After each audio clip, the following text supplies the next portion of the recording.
Hi friends, welcome to Rao's life style.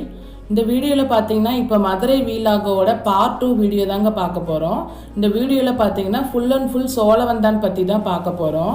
அதுக்கு முன்னாடி எங்கள் சேனலை நீங்கள் சப்ஸ்கிரைப் பண்ணலைன்னா சப்ஸ்கிரைப் பண்ணிடுங்க. மறக்காமல் பெல் பட்டனை கிளிக் பண்ணிடுங்க. வாங்க இப்போ நம்ம வீடியோக்குள்ளே போகலாம். இப்போ பார்த்தீங்கன்னா நம்ம சோழவந்தான் அவுட்டர் ஏரியாவில் போயிட்டுருக்கோம். பாருங்க எவ்வளோ பச்சை பசேல்னு பசுமையாக அழகாக செழிப்பாக இருக்குன்னு பார்த்தீங்களா? ஆமாங்க, சோழவந்தான் பேருக்கு ஏற்ற மாதிரி ஒரு சோலை வனந்தாங்க. இங்கே என்ன ஸ்பெஷல் பார்த்தீங்கன்னா, ஸ்ரீ ஜனகை மாரியம்மன், ஸ்ரீ நாராயண பெருமாள் கோவில்னு நிறைய பிரசித்தி பெற்ற கோவில்கள் இங்கே இருக்குங்க. அடுத்ததாக பார்த்தீங்கன்னா சோழவந்தான் ரயில்வே ஸ்டேஷன். நான் ரயில்வே ஸ்டேஷன் உங்களுக்கு காட்ட முடியல, அதனால் நான் இதிலே சொல்கிறேன்.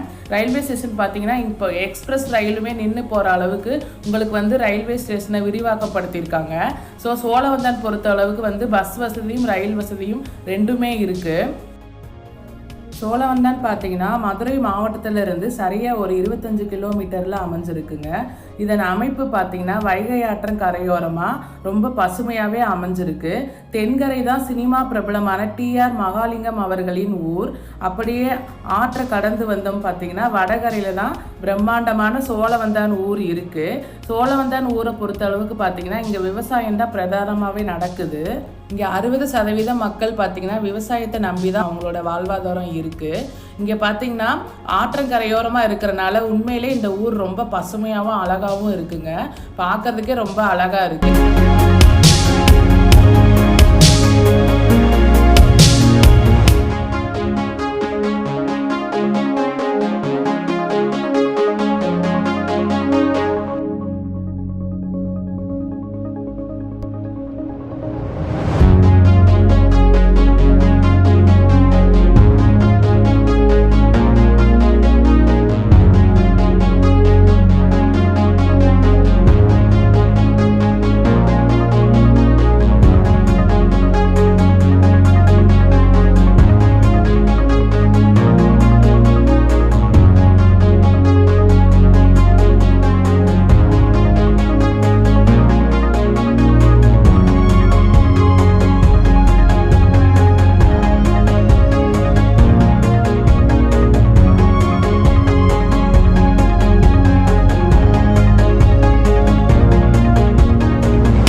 மதுரையில் கள்ளழகர் வந்துருங்கிற வைகை ஆறு சோழவந்தான் வழியாக தாங்க மதுரைக்கே போகுது. அடுத்ததாக சினிமா ஷூட்டிங்கில் பார்த்தீங்கன்னா சினிமா ஷூட்டிங் வருடத்தோறும் இங்கே நிறைய ஷூட்டிங் நடக்கும்.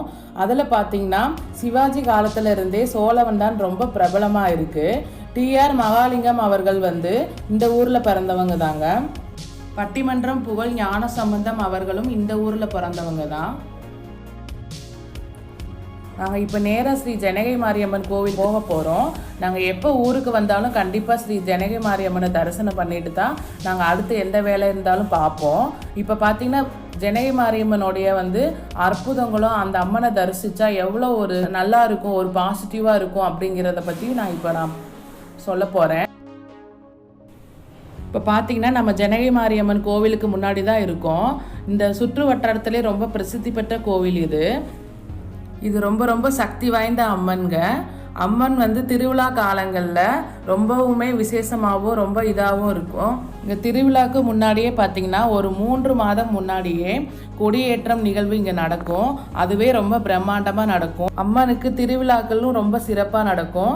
திருவிழா காலங்களில் பால் குடம், பாலபிஷேகம், மாவிளக்கு, பூக்குழி, அம்மன் அலங்காரம், தேரோட்டம், தீர்த்தவாரி அப்படின்னு நிறைய விசேஷங்கள் கிட்டத்தட்ட 15 நாட்களுக்கும் மேலே திருவிழா அவ்வளவு உற்சாகமாக நடக்கும். வெளியூர்களில் இருந்தும் பக்தர்கள் வருகை மிகவும் அதிகமாக இருக்கும். ஆர்ப்பரிக்கும் மக்கள் வெள்ளத்தை இந்த திருவிழா நாட்களில் பார்க்கலாம். கடைசி நாள் திருவிழாவான நிறைவாக ஸ்ரீ ஜனகை மாரியம்மனுக்கு வைகை ஆற்றின் மணற்பரப்பில் மலர் ஊஞ்சல் அமைச்சு தீர்த்தவாரி திருவிழாவும் ரொம்ப பிரம்மாண்டமாக நடக்கும். அன்று ஊர் மக்களும் மற்றும் சுற்றுவட்டார பொதுமக்களும் இந்த நிகழ்வில் உற்சாகமாக கலந்துக்கிட்டு அம்மன் அருள் வேண்டி மறுநாள் அதிகாலை வரை தீர்த்தவாரி உற்சவம் நடக்கும். இப்போ பார்த்தீங்கன்னா ஸ்ரீ ஜனகை மாரியம்மன் கோவிலில் கும்பாபிஷேக வேலைகள் மிகவும் பிரம்மாண்டமாக நடந்துட்டு இருக்குதுங்க. கூடிய விரைவிலேயே அம்மனுக்கு கும்பாபிஷேகம் நடக்க இருக்கு. கண்டிப்பாக நான் அந்த வீடியோவும் உங்களுக்கு நான் போஸ்ட் பண்ணுறேன். அடுத்ததாக ஜனகை நாராயண பெருமாள் கோவிலுக்கு போனோம். அன்னைக்கு முகூர்த்த நாளுங்கிறதுனால பெருமாள் கோயிலில் நிறைய திருமணங்கள் நடந்துட்டு இருந்தது. ஆமாங்க, இந்த சுற்று வட்டார மக்கள் வந்து பார்த்திங்கன்னா பெருமாள் கோயிலில் தான் அதிக திருமணங்கள் நடத்துவாங்க. அதுதான் அந்த கோயிலோடைய மிகவும் சிறப்பான ஒரு விஷயம். அதனால் கோயிலில் கொஞ்சம் கூட்டமாக தான் இருந்தது. நாங்கள் எல்லாரும் சுவாமியை தரிசிக்க கருவறை வரைக்கும் சென்று பார்க்க முடியலை.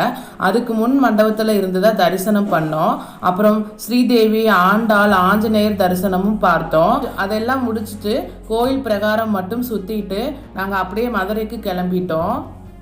அடுத்ததாக பார்த்தீங்கன்னா நாங்கள் மதுரைக்கு சோழவந்தர்லேருந்து எப்படி போனோம், மதுரையில் போய் நாங்கள் எந்தெந்த இடத்துக்கெல்லாம் போனோங்கிறத நான் பார்ட் 3 வீடியோவில் நான் உங்களுக்கு ஷேர் பண்ணுறேன்.